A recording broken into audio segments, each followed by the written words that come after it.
جھوٹی رسی کا گدھا۔ ایک گاؤں میں ایک شخص رہتا تھا جو گدھوں کا مالک تھا۔ وہ ہر روز صبح سویرے اپنے گدھوں کو کام پر لے جاتا اور شام کو انہیں واپس لے آتا۔ دن بھر جب وہ فارغ ہوتا تو مٹی سے برتن بنانے کا کام کرتا۔ ایک دن ایسا ہوا کہ وہ جلدی میں تھا اور شام کو واپس آ کر گدھوں کو باندھنے لگا، لیکن جب وہ آخری گدھے تک پہنچا تو اس کے پاس ایک رسی کم پڑ گئی۔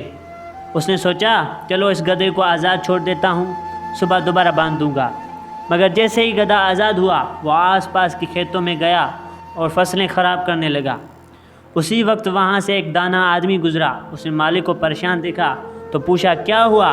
مالک نے کہا میرے پاس ایک رسی کم ہے، اس لیے یہ گدھا آزاد ہے اور دوسرے کے کھیتوں میں جا رہا ہے۔ وہ آدمی مسکرایا اور بولا رسی نہ صحیح، لیکن تم اسے ایسے ہی باندھنے کا ڈرامہ کرو جیسے تم واقعی اسے باندھ رہے ہو۔ مالک کو بات عجیب لگی، لیکن اس نے ویسا ہی کیا۔ گدھے کو گردن سے پکڑا، ہاتھ سے باندھنے کا عمل کیا اور زمین پر جھوٹی گرو لگا دی۔ کمال یہ ہوا کہ گدھا وہیں کھڑا رہ گیا جسے واقعی بندھا ہوا ہے۔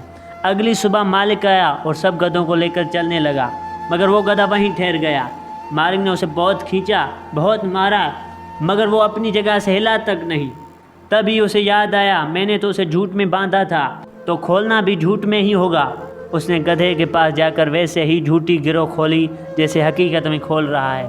گدھا فوراً خوشی خوشی چل پڑا۔ سبق: کبھی کبھی انسان بھی ویسے ہی ذہنی رسیوں میں بندھا ہوتا ہے۔ اصل میں کچھ بھی نہیں ہوتا، بس وہ خود مان بیٹھا ہے کہ وہ بندھا ہوا ہے۔ آزاد صرف ظاہری نہیں، سوچ میں بھی ہونی چاہیے۔